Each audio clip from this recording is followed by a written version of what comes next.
प्रिय छात्राओं, हम शाखा के तलपट का प्रधान कार्यालय की पुस्तकों में समामेलन देख रहे हैं। प्रथम विधि हमने पिछले लेक्चर में देखी थी।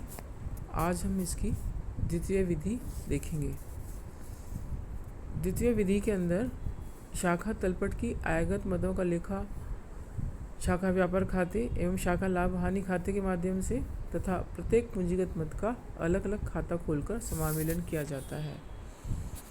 इसमें हम देखते हैं कि किस प्रकार से ये लिखा किया जाता है।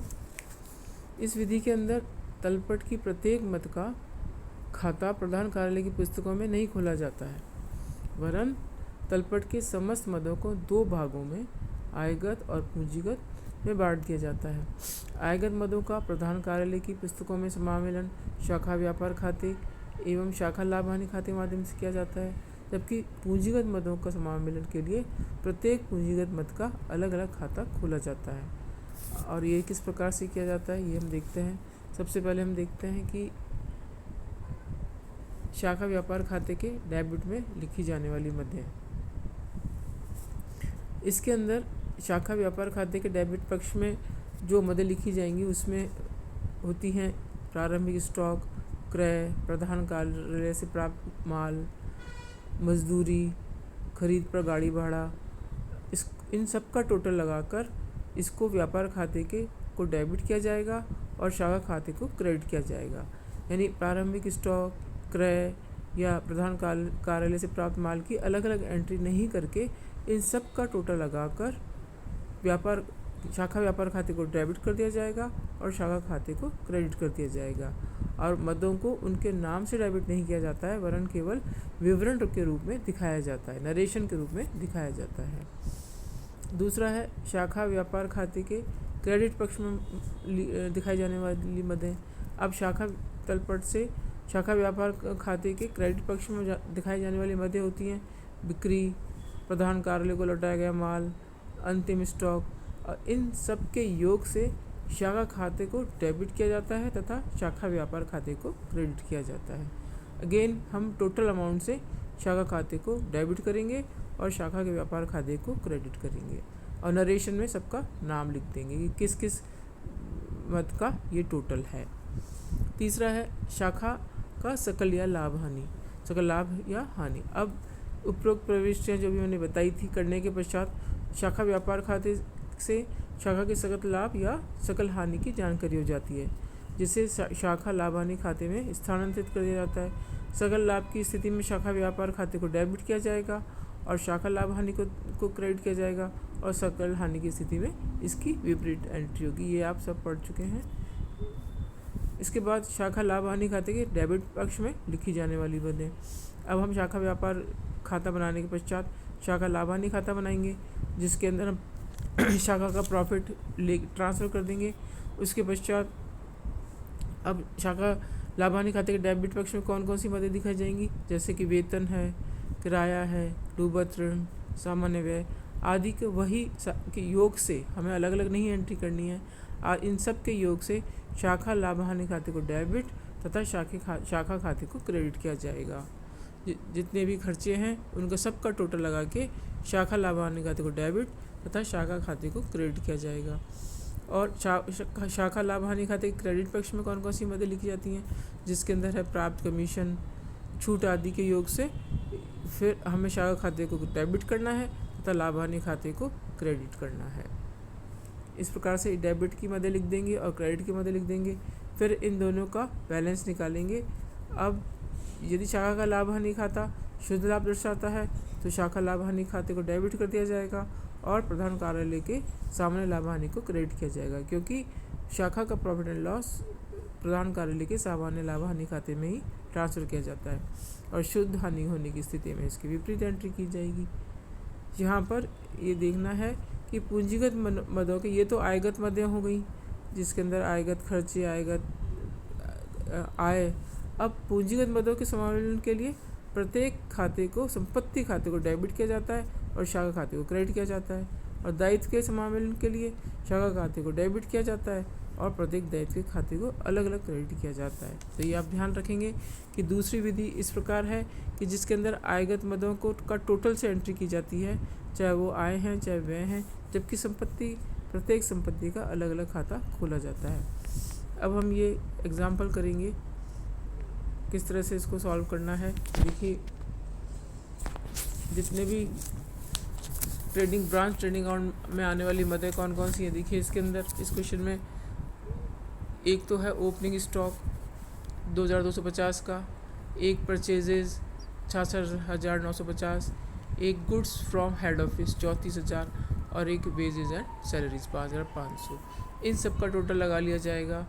ये देखिए, इन सब का टोटल लगा लिया है। ये मैंने बताया था डेबिट में लिखी जाने वाली ट्रेडिंग अकाउंट जैसे बनाते हैं वैसे ही ट्रेडिंग अकाउंट में, वैसे आप सिंपली ओपनिंग स्टॉक और ट्रेडिंग अकाउंट में डेबिट में दिखाते, परचेजेज को डेबिट में दिखा देते, गुड्स फ्रॉम हेड ऑफिस को डेबिट में दिखाते और वेजेज एंड सैलरीज को डेबिट में दिखाते। पर इस मेथड के अनुसार इन सब का टोटल लगाना है और इनको सबको अलग अलग नरेशन में लिख देना है। और इसका टोटल आया है इसके हिसाब से 1,08,700। 1,08,000 से डेबिट किया है ब्रांच ट्रेडिंग अकाउंट को और टू अजमेर ब्रांच को क्रेडिट किया है 1,08,700। अब इसी प्रकार से क्रेडिट में लिखी जाने वाली मदें देखिए, इसमें नरेशन लिखा हुआ है goods return to head office, closing stock, sales. तो इन सब का टोटल लगाया तो ये आता है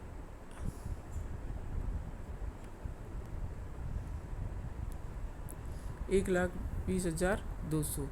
1,20,200 से हम अजमेर ब्रांच को डेबिट करेंगे और ब्रांच ट्रेडिंग अकाउंट को क्रेडिट करेंगे।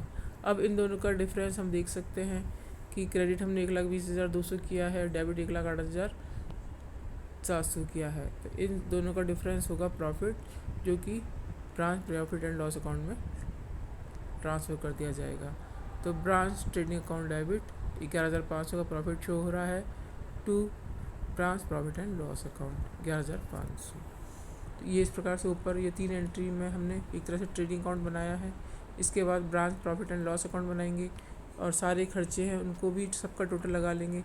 इसमें खर्चे में है एक तो बैड डेट्स है, एक जनरल एक्सपेंसेस है और एक रेंट एंड रेट्स है। ये जब सब दिए हुए हैं तीनों, इन सब का हमने टोटल लगा लिया है। तो टोटल लगाने पर आ रहा है 5,250। इससे ये सब नरेशन में लिखा है, देखो the total of following debit items of branch total balance debited to branch P&L account. तो ये 5,250 से ब्रांच P&L अकाउंट को डेबिट किया है और टू अजमेर ब्रांच को क्रेडिट किया है। अब इसी प्रकार से इसमें आय से संबंधित कोई मद नहीं है जो कि प्रॉफिट एंड लॉस अकाउंट में दिखाई जाए। अब इसका डिफरेंस निकाला है तो ये आता है ब्रांच नेट प्रॉफिट 6,250। 11,500 क्रेडिट में हमने ट्रांसफ़र किए थे ट्रेडिंग अकाउंट से और 5,250 डेबिट में लिखे हैं। तो 6,250 का नेट प्रॉफिट हो गया, जो कि ब्रांच P&L अकाउंट टू जो जनरल P&L अकाउंट है टू P&L अकाउंट 6,200। ये तो हमारी आयगत मदें जो कि ट्रेडिंग अकाउंट से और प्रॉफिट एंड लॉस अकाउंट से रिलेटेड थी, उसका हमने टोटल से एंट्री की है। अब मैंने जैसे कि बताया आपको कि संपत्तियों का अलग अलग खाता खोलना है।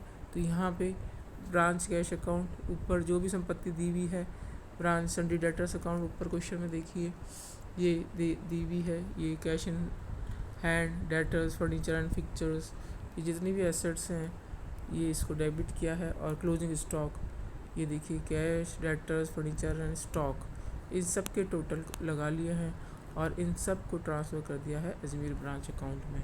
एसेट्स का क्योंकि डेबिट बैलेंस होता है इसलिए डेबिट में लिखा है कि क्या branch cash account, debtors account, furniture, fixtures account and stock account. Liabilities में केवल क्रेडिटर्स हैं तो क्रेडिटर्स का क्रेडिट बैलेंस होता है तो क्रेडिट किया इसको और अजमेर ब्रांच अकाउंट 8,600 से। इस प्रकार से ये संपत्ति और दायित्व के अकाउंट खुल गए हैं हेड ऑफिस के पुस्तकों में। अब हम इन एंट्री के माध्यम से ये अकाउंट बनाते हैं जो कि बहुत सिंपल है। इसके अंदर देखिए ये दिया हुआ है। अगर हम बैलेंस शीट ट्रायल बैलेंस देखें तो आप ये देखेंगे कि यहाँ पे ये हेड ऑफिस अकाउंट खुला हुआ है 10,500 से। 10,500 से ये trial balance of Ajmer branch है 10,500। इस 10,500 को, इस बैलेंस को हमने यहाँ पे लिखा है टू बैलेंस BD 10,500। और ये सब एंट्री वो हैं जो कि हमने ऊपर की हैं। ये डेबिट में लिखी जाने वाली 1,08,700, ये 1,20,200, ये देखिए 1,20,200, और ये 1,08,700। ये हमने कौन सा अकाउंट बनाया है? हेड ऑफिस की पुस्तकों में अजमेर ब्रांच अकाउंट। तो ये ऊपर एंट्री से इसी प्रकार से ये ब्रांच अकाउंट है। तो जितने भी ब्रांच को डेबिट किया है उसको हम डेबिट साइड लिख देंगे, ब्रांच अकाउंट को डेबिट किया है वहाँ पे इधर लिख देंगे, और क्रेडिट किया है उसको इस साइड लिख देंगे। जैसे कि ये है, ये Ajmer branch account debit to branch trading account किया है आपने 1,20,200, तो हमने डेबिट में लिखा है। इसमें ब्रांच अकाउंट को क्रेडिट किया है तो हमने ब्रांच अकाउंट के क्रेडिट में ये ब्रांच अकाउंट को यहाँ पर क्रेडिट किया है, तो यहाँ पे हमने ब्रांच को के क्रेडिट साइड में लिख दिया। तो ये सारे हम ऊपर एंट्रियों के माध्यम से ये सबको इसको फिल कर लेंगे। ये एक 10,000 ये ट्रेडिंग अकाउंट दिखा दिया, ये सेंट्री क्रेडिटर्स थे, और ये ट्रेडिंग अकाउंट का ट्रांसफ़र किया था, ये प्रॉफिट एंड लॉस अकाउंट में ट्रांसफ़र किया, ये कैश, डेटर, फर्नीचर और स्टॉक। इस प्रकार से ये branch stock Ajmer branch account बनाएंगे। और प्रॉफिट एंड लॉस अकाउंट भी इसी तरह से बना लेंगे। टू अजमेर ब्रांच किया था हमने, यहाँ पे हम इनर कॉलम में सबके नाम लिख दिए हैं हमने, और टोटल वही 1,08,000 वो जो हम, और ये हमने लिख दिया है 1,20,000, और इसका ये क्रॉस प्रॉफिट हमने एंट्री में देखा था, और ये 6,250 नेट प्रॉफिट था। ये अजमेर ब्रांच अकाउंट, ये अंदर लिखा है bad debts, general expenses, rent and rates. इस प्रकार से 6,250। अब ये सारी संपत्तियों के अकाउंट खुल गए हैं। तो ये ब्रांच कैश अकाउंट में आपने देखा टू अजमेर ब्रांच किया है हमने, सारे को एसेट्स को डेबिट किया है, इसका डेबिट बैलेंस होता है, इसको हम कर देंगे बाई बैलेंस शीट। इसी प्रकार से सन्डी डेटर्स का 12,000 है बैलेंस, तो इस प्रकार से by balance sheet. Furniture and fixtures का भी 1,500 है, तो इसको बाई बैलेंस शीट। अब यहाँ पे स्टॉक है, क्लोजिंग स्टॉक, इसमें भी ये बाई बैलेंस शीट ट्रांसफ़र कर दिया है, मतलब कैरी फॉरवर्ड कर दिया है। अब क्रेडिटर्स का तो क्रेडिट बैलेंस होता है, इसलिए बाई अजमेर ब्रांच अकाउंट 8,600, और उसको टू बैलेंस शीट 8,600।